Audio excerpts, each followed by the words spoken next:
Thank you. Gratitude. Thank you for all these wonderful people who have already paid attention and liked our videos. Our intentions are clearly noble, to help enlighten and guide people towards their optimum health, towards wonderful relationships, and towards an organized life. We love what we do. Our projects are all love-inspired. We put a full 100% in everything we do. We believe in what we do and what we represent.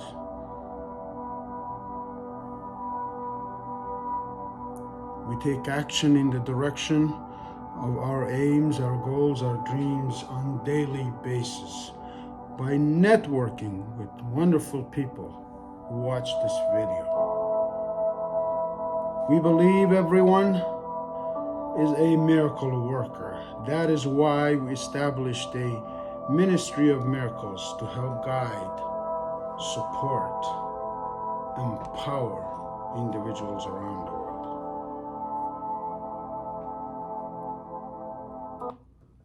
Welcome to the Ministry of Miracles. I am Arif Gilani. This is session 4. Thank you for all of you who liked our post on Facebook and other media, the link that I put on YouTube. We are reading session 4. I just wanted to start with that prayer, a philosophy that I worked on for 2 years, which is a short form for GILANY. If you remember these 6 letters, you will remember when you're in gratitude mood to start with gratitude. Then it's intentions. Set your intentions for the day, and then you love what you do. If you're not loving what you do, you're wasting your life, you're wasting your time. And then you take action behind what you do. And then you network. What your action is networking with great people. And then we believe in those people, everyone, Gilani. Philosophy. Yesterday we read from the Ministry of Miracles.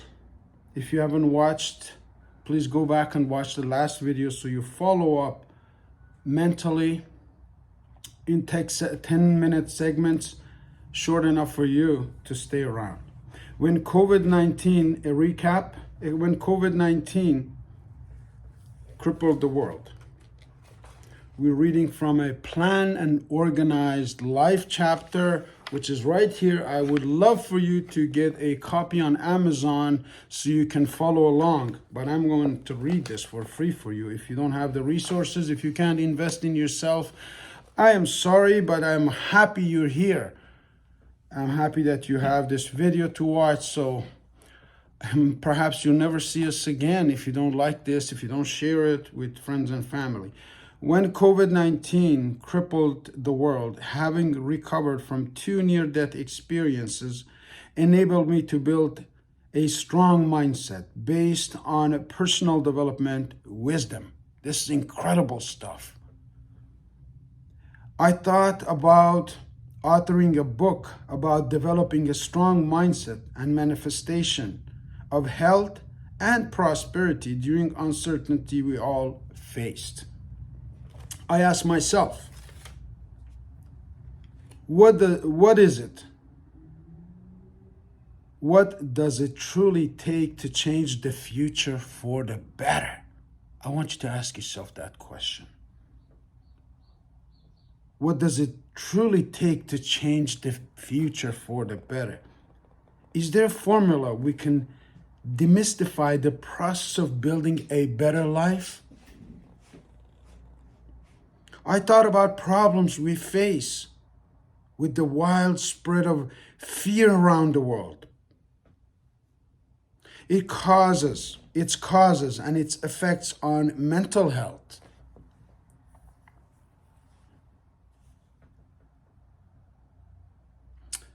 The only problem we all have this one lifetime. Of course, the only problem we have in this lifetime is, of course, ignorance. So-called experts pour even more fuel on the fire and cause even more fear, while government imposes restrictions to contain the pandemic and spread wars. In this age of the illiterate, ignorance is spreading effortlessly. But it is the age of information. Ignorance is only a choice. We need to stop this plague that has contaminated the lives and the consciousnesses of multitudes of people around the world. The aim of this book is to help gain control over one's own mind, thinking mind, and life.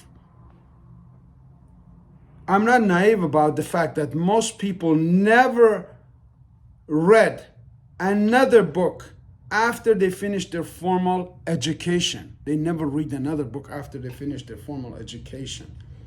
It is sad that even in the country, it is sad that even in a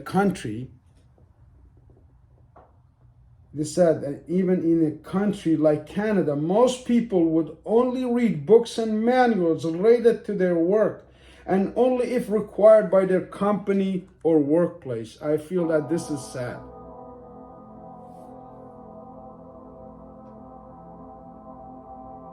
Sad story. But there's opportunity.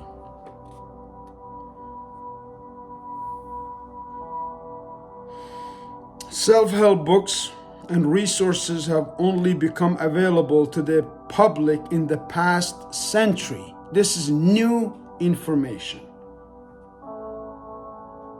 Its founding fathers were some of the mentors who have inspired this writing. Over the last 100 years, such materials have helped millions of people transform their lives by gaining control over their own mental faculties,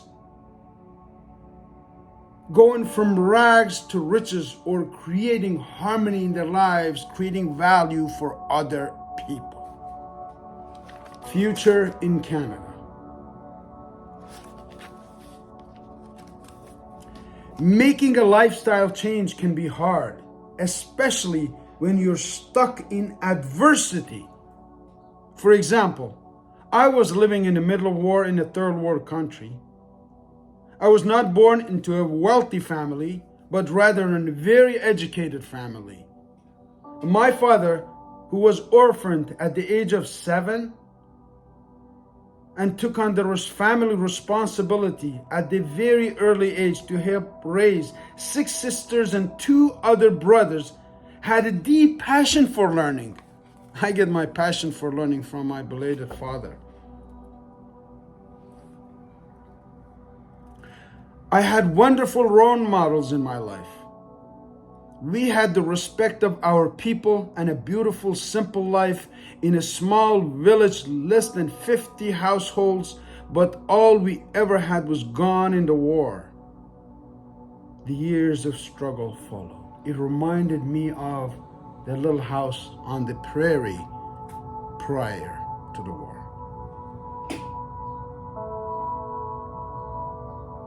As mentioned earlier, when I was 13 years old and lived in the middle of Iran-Iraq war, my older brother, a poet and a writer, handed me a translated copy of a book called Uncle Tom's Cabin. I have never stopped reading. But when I read the book,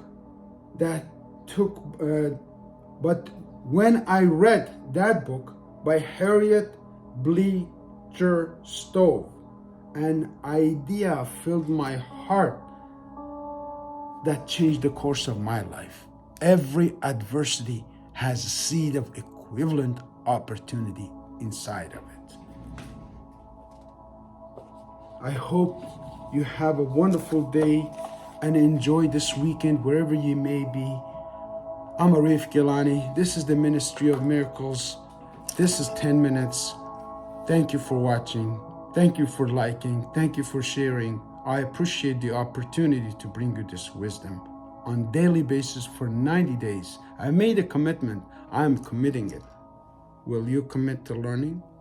They say when the student is ready, the teacher appears. Here, like, share. Thank you.